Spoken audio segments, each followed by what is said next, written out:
Rafael Antonio Cortijo Verdejo was born on December 11, 1928, in Santurce, Puerto Rico. And he grew up in the sector of Parada 21 in Santurce, in the Villa Palmeras area, a humble and culturally vibrant community, recognized for its strong Afro-Puerto Rican heritage. Santurce had an environment shaped by strong community life, musical traditions, and cultural expressions of African origin. This left a decisive mark on Rafael Cortijo's personal and creative development from the very beginning. During his childhood and adolescence, Cortijo was surrounded by the sounds of bamba and plena, genres that were part of the area's celebrations, family gatherings, and community activities. He was the son of Juan Cortijo Clemente and Juana Verdejo and had 4 siblings: Francisco, Cecilia, Rosa, and Gilberto.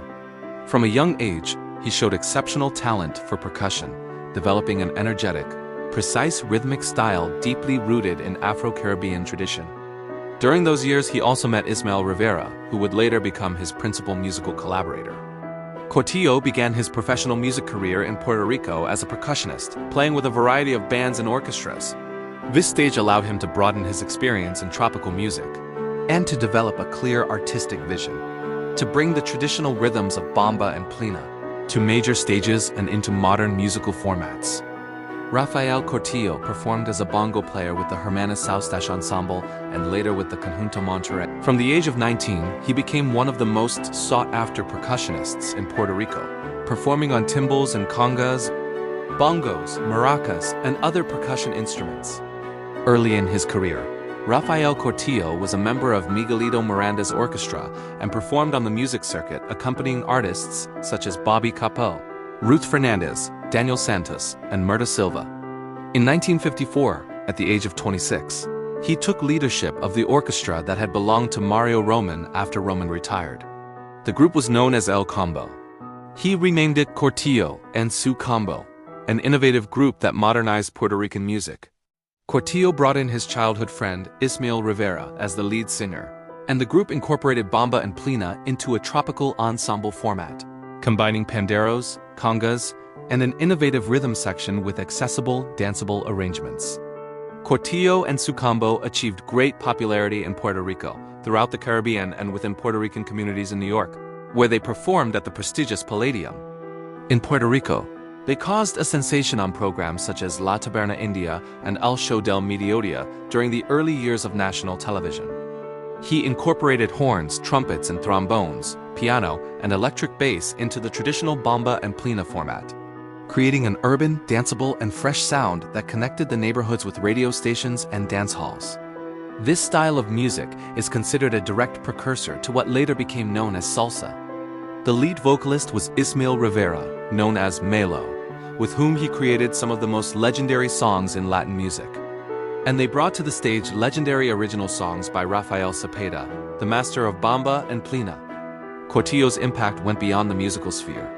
In a time marked by social and racial inequalities, represented a cultural recognition for Black communities and for the working-class sectors of Puerto Rico. In 1962, the group's career faced a critical moment when the band's singer, Ismael Rivera, was arrested on drug-related charges. This event led to the dissolution of Cortijo and Su Combo in 1962 and marked a difficult period in Rafael Cortijo's career. It was then that the pianist of Cortijo and Su Combo, Rafael Ithier, along with other members of the group, founded what we now know as El Gran Combo, resuming their artistic collaboration.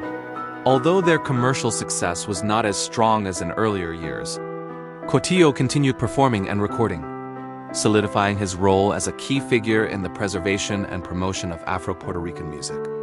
In 1974, Cortijo took part in a historic concert, the reunion with Ismael Rivera and members of his former combo at the Roberto Clemente Coliseum in San Juan, Puerto Rico.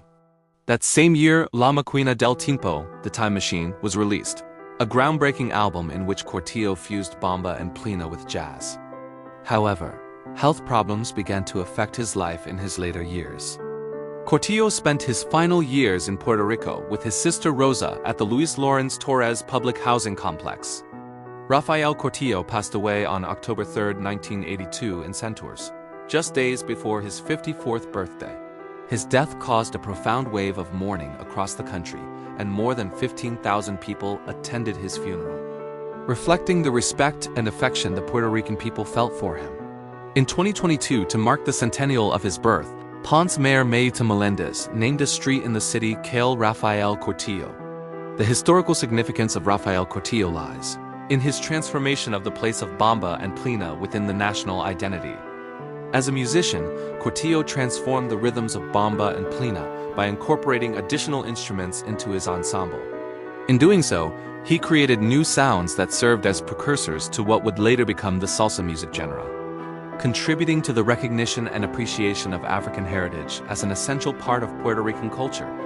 His work paved the way for the cultural recognition of the Black community and had a direct influence on the later development of tropical music and salsa.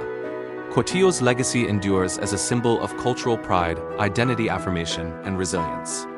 His career represents a fundamental contribution to the musical history of Puerto Rico and to the recognition of Afro-Boricua culture as one of the pillars of the country's identity. If you made it this far, follow us to keep learning more about our Puerto Rican culture. See you next time.